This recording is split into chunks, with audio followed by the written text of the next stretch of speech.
ED Tamil நேயர்களுக்கு வணக்கம். இப்போது ஹாட்டாக ஓடிட்டுருக்கிற டாபிக் வந்து குவாண்ட் மியூச்சுவல் ஃபண்டில் வந்து இந்த ஃப்ரண்ட் ரன்னிங் சம்மந்தமாக செபி ஒரு என்கொயரி போட்டிருக்காங்க. இந்த என்கொயரி சம்மந்தமாக நிறைய பேர் கேள்வி கேட்டுட்ருக்காங்க, வலைத்தளத்தில் தேடிட்டுருக்காங்க. அதுக்கு ஒரு விளக்கமாக இருக்கட்டும் அப்படின்னு தான் நம்ம இந்த இன்டர்வியூ பிளான் பண்ணுறோம்.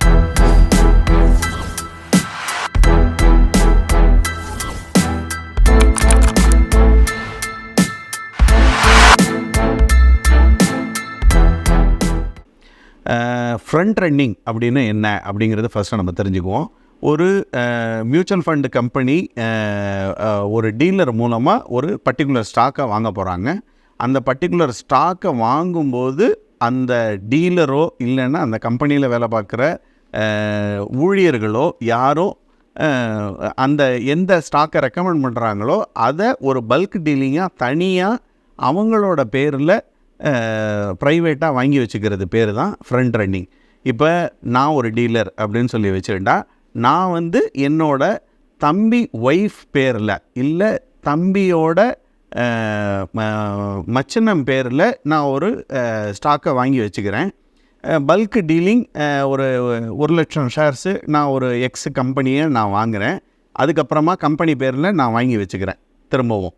அப்போ இந்த டீலிங் முடிஞ்சதுக்கப்புறமா அந்த பர்டிகுலர் ஸ்டாக்கு, அந்த எக்ஸ் ஸ்டாக்கு கிடுகிடுன்னு மேலே ஏறும். மேலே ஏறும் பொழுது அதில் நான் ப்ராஃபிட் புக் பண்ணிவிட்டு நான் வெளியே வந்துடுறது. இதன் மூலமாக ஒரு தனிநபர் வந்து லாபம் அடைகிறாரு. இதை தான் ஃப்ரண்ட் ரன்னிங் அப்படின்னு சொல்லி சொல்கிறாங்க. இது இப்பொழுதைக்கு செபியை பொறுத்தளவு அவங்க வந்து ஒரு அலிகேஷன் அப்படின்னு தான் சொல்லியிருக்காங்க. குவாண்ட் மியூச்சுவல் ஃபண்டுலேயும் தன்னிலை விளக்கம் என்ன கொடுத்துருக்காங்க அப்படின்னு செபி கேட்கக்கூடிய எல்லா விதமான டாக்குமெண்ட்ஸும் நாங்கள் கொடுக்குறோம், அவங்களுக்கு முழு ஒத்துழைப்பு கொடுக்குறோம் அப்படின்னு சொல்லியிருக்காங்க. இப்போது இன்வெஸ்டர்ஸ் ஆன நம்ம என்ன பண்ணணும் அப்படின்னா, இந்த விஷயத்தை ஒரு மீடியா ஹைக்கில் அவங்க நிறைய பேர் தேடிட்டு இருக்கிறதுனால இதை பதட்டப்பட்டு உடனே மியூச்சுவல் ஃபண்டை விற்றுட்டு வெளியே வரணுங்கிறது அவசியம் கிடையாது. இதில் 2 விதமான பாசிபிலிட்டிஸ் இருக்குது. நிஜமாகவே ஃப்ரண்ட் ரன்னிங் இருந்தது அப்படின்னு சொன்னால் செபி அதுக்கான ஆக்ஷன் எடுக்கும். ஒன்று அந்த டீலரை சஸ்பெண்ட் பண்ணும், இல்லைன்னா கம்பெனிக்கு ஃபைன் பண்ணும். இந்த மாதிரி ஏதாவது ஒரு ஆக்ஷன் செபி எடுப்பாங்க. இது ஒரு பக்கம். ஒருவேளை செபி என்கொயரியில் எந்த விதமான தவறுகளும் நடக்கலை, இந்த வந்து அலிகேஷன் தான் இது அப்படின்னு சொல்லிட்டாங்கன்னா ஆட்டோமேட்டிக்காக திரும்பவும் அந்த கம்பெனி வந்து ரன் பண்ண ஆரம்பிச்சிடும். இதில் குவாண்ட் மியூச்சுவல் ஃபண்டுலேருந்து நம்மளுக்கு கிடைச்ச சோர்ஸஸில் என்ன அவங்க தன்னிலை விளக்கம் கொடுத்துருக்காங்கன்னா, செபி கேட்கக்கூடிய எல்லா விஷயங்களையும் நாங்கள் தந்துடுறோம் அப்படின்னு சொல்லியிருக்காங்க. இப்போ ரீசெண்டாக ஸ்ட்ரெஸ் டெஸ்ட் அப்படின்னு செபி வந்து எல்லா ஸ்மால் கேப் ஃபண்டுக்கும் நடத்துனாங்க. அதுக்கு முதல்ல அந்த ஸ்ட்ரெஸ் டெஸ்ட்டோட விளக்கத்தை கொடுத்தது வந்து குவாண்ட் மியூச்சுவல் ஃபண்ட் அப்படிங்கிறத நம்ம மறந்துடக்கூடாது. ஸோ செபி கேட்கக்கூடிய விவரங்களை அவங்க ஃபஸ்ட்டு கொடுத்துட்டாங்க. அவங்க ஸ்மால் கேப்புக்கு மட்டும் கொடுக்கல, மிச்சம் எல்லா கேப்புக்குமே ஸ்ட்ரெஸ் டெஸ்ட்டில் வந்து எப்பப்போ விற்றா எத்தனை நாளில் நாங்கள் அந்த ஃபண்டு பணத்தை கஸ்டமர்ஸுக்கு திருப்பி தர முடியும் அப்படிங்கிறத அவங்க சொல்லிட்டாங்க. மிச்ச ஃபண்ட்ஸு எல்லா ஏஎம்சிஸுமே அந்த டெட்லைனுக்குள்ளே எல்லாருமே கொடுத்துட்டாங்கன்னு வச்சுக்குவோம். பட் இதை பொறுத்தளவு நம்ம இப்போ பேனிக் ஆகி செல் பண்ணணுங்கிறது அவசியம் கிடையாது. நடுவில் கூட இப்போ ஹிண்டன்பர்க் ரிப்போர்ட் ஒன்று வந்தது. அதனால் பார்த்தீங்க அப்படின்னா ஸ்டாக் மார்க்கெட்டில் ஒரு பெரிய வாலட்டிலிட்டி இருந்தது. அதானி ஸ்டாக்ஸு மற்றும் பல ஸ்டாக்ஸ் வந்து கிடுகிடுன்னு கீழே இறங்கிச்சு.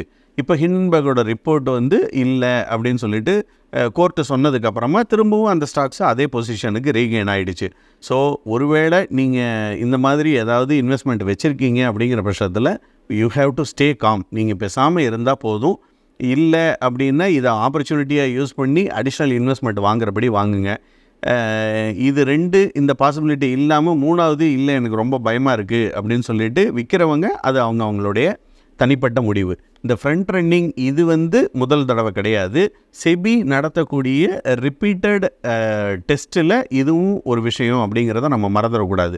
நம்மளுடைய ரெகுலேட்டர் வந்து ரொம்ப ஸ்ட்ரிக்டாக இருக்காங்க அப்படிங்கிறத மறுபடியும் நம்மளுக்கு நிரூபிச்சிருக்காங்க. இது நம்ம சந்தோஷமாக தான் நம்ம இதை பார்க்கணும்.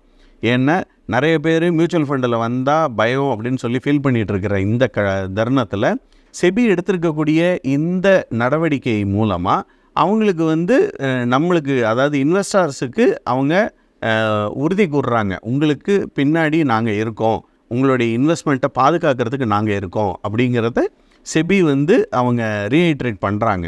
அதனால் இதை வந்து ஒரு வெல்கம் மூவாக தான் நம்ம பார்க்கணும். இதனால் பேனிக் ஆகி செல் பண்ணணும் அப்படிங்கிறது அவசியம் கிடையாது. இதனால் மியூச்சுவல் ஃபண்டோட பர்ஃபார்மன்ஸு ஒரு சின்ன இறக்கங்கள் இருக்குமே ஒழிய பெரிய லெவலில் அது இருக்காது அப்படிங்கிறது தான் என்னுடைய கருத்து. இதை ஒரு லாங் ரனில் பார்த்தோம் அப்படின்னா இதை தாண்டி போயிட்டோம் அப்படின்னா ஆட்டோமேட்டிக்காக இது ஏற ஆரம்பிச்சிடும். இதுக்கு முன்னாடி பல கம்பெனிகளில் பெரிய நிறுவனங்களில் இதே மாதிரி ஃப்ரண்ட் ரன்னிங் இருந்தது. செபி வந்து அந்தந்த சில மியூச்சுவல் ஃபண்ட் கம்பெனியோட இவங்களுக்கு ட்ரேடர்ஸை வந்து பேன் பண்ணியிருக்காங்க. சில பேரை 6 மாதம் பேன் பண்ணியிருக்காங்க. சில பேருக்கு 2 கோடி ரூபா ஃபைன் போட்டிருக்காங்க. இந்த மாதிரி நடவடிக்கைகள் செபி வந்து ஸ்ட்ராங்காக எடுத்திருக்காங்க. இந்த குவாண்ட் மியூச்சுவல் ஃபண்டை பொறுத்தளவு என்ன செபி செய்ய காத்திருக்கு அப்படிங்கிறது முழுமையான அறிக்கை விபரம் வந்ததுக்கு அப்புறமா நம்ம அது சம்மந்தமான விளக்கங்களை அடுத்தடுத்த வீடியோக்களில் நம்ம பார்ப்போம். இப்பொழுதைக்கு we can stay calm அப்படிங்கிறது தான் என்னுடைய கருத்து. மீண்டும் ஒரு நல்ல வீடியோவில் உங்களை சந்திக்கிறேன். நன்றி, வணக்கம், வாழ்க வளமுடன். மேலும் ஈடி தமிழ் சேனல்ல வரப்போகும் பிசினஸ் மற்றும் அது ரிலேட்டடான வீடியோவை பார்க்க உடனே கீழே இருக்க சப்ஸ்கிரைப் பட்டனை கிளிக் பண்ணுங்க.